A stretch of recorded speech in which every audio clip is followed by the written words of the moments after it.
The winter of 1989 saw the seventh exodus of Kashmiri Hindus from their ancestral land.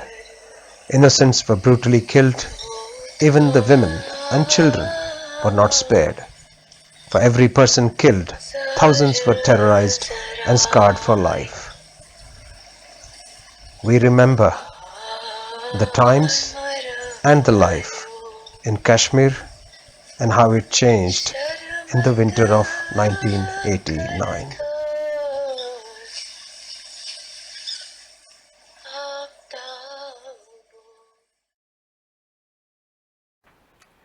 Shefali, both of us have been part of the 1990 migration from Jammu and Kashmir, from Srinagar.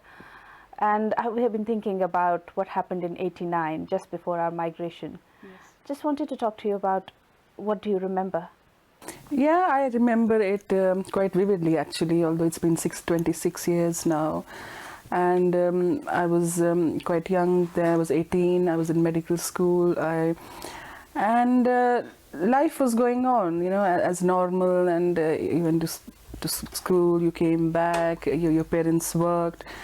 And I think it was around the middle of 1989, I would say, that I personally started to notice that something was changing. One of the first things you notice was there's some kind of strange thing in the air. And suddenly a place that's been your homeland for years, for generations, you don't feel that secure there. There was something had changed. People were getting more suspicious, and you could see that in their eyes actually.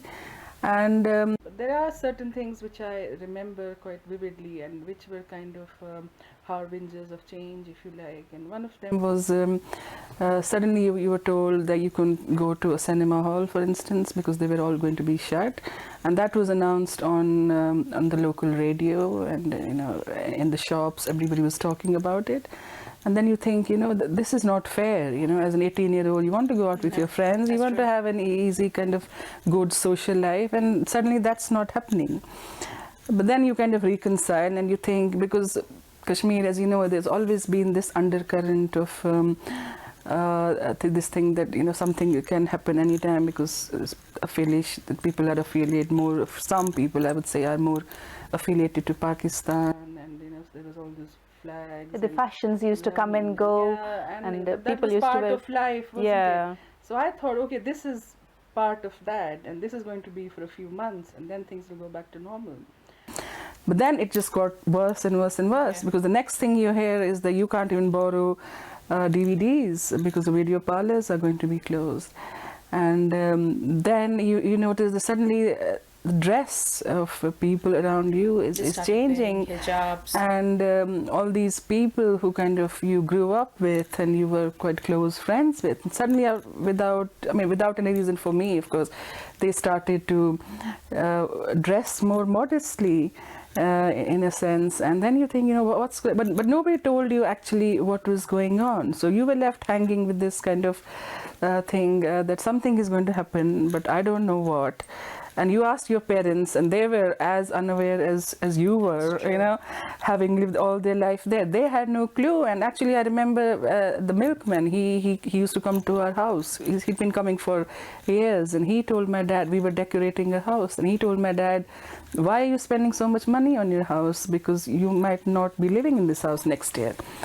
And I told Dad, why is he saying that? And my dad said, oh, well, you know, they've been saying this for years. I don't know, it doesn't matter, we carry on, and so on and so forth.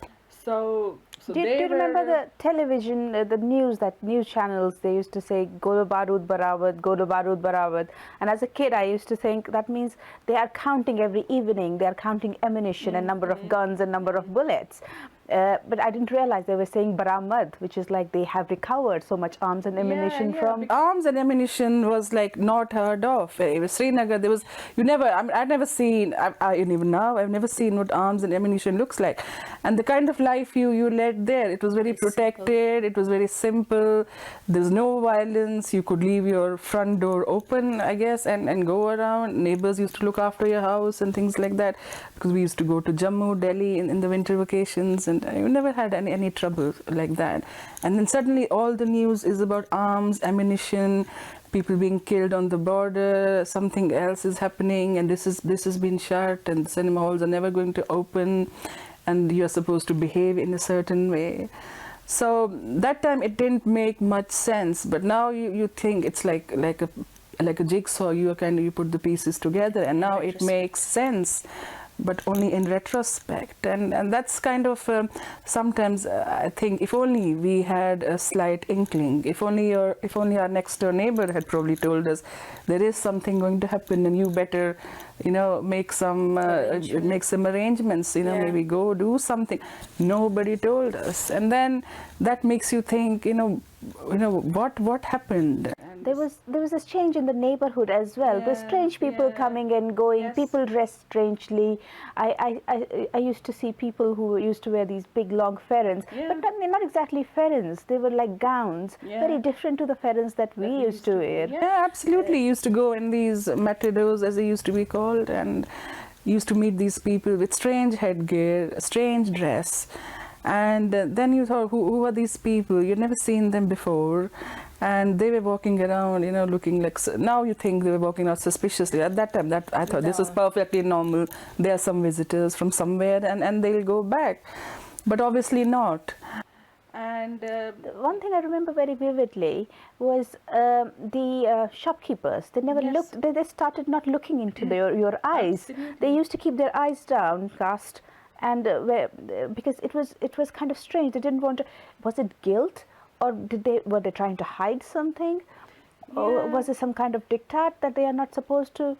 Yeah, I think there definitely might have been some guilt, because these are people you grew up with. These are people who are your parents' best friends. True. Well, I hope there was some guilt. I mean, I don't know, but I think there was. I mean, how do you explain the sudden change of heart? And I mean, we talk of diktats and all. But really, are you going to go against your next door neighbor just because a random person from across the border has told you so? I mean, I would never do that.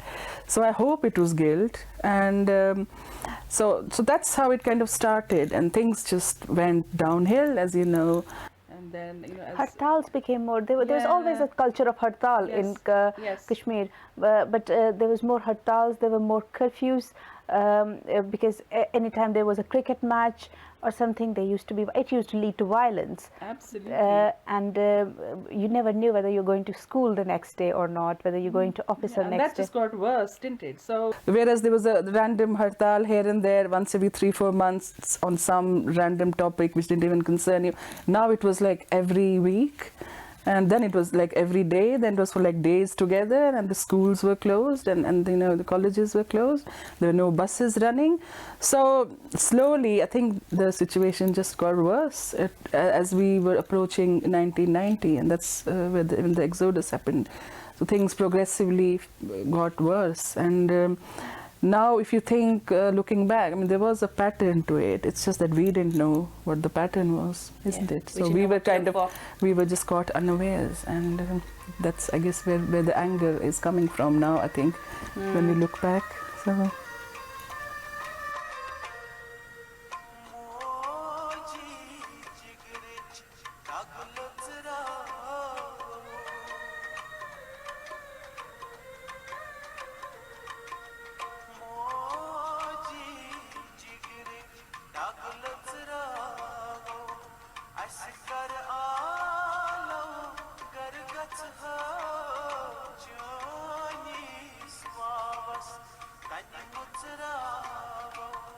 Askar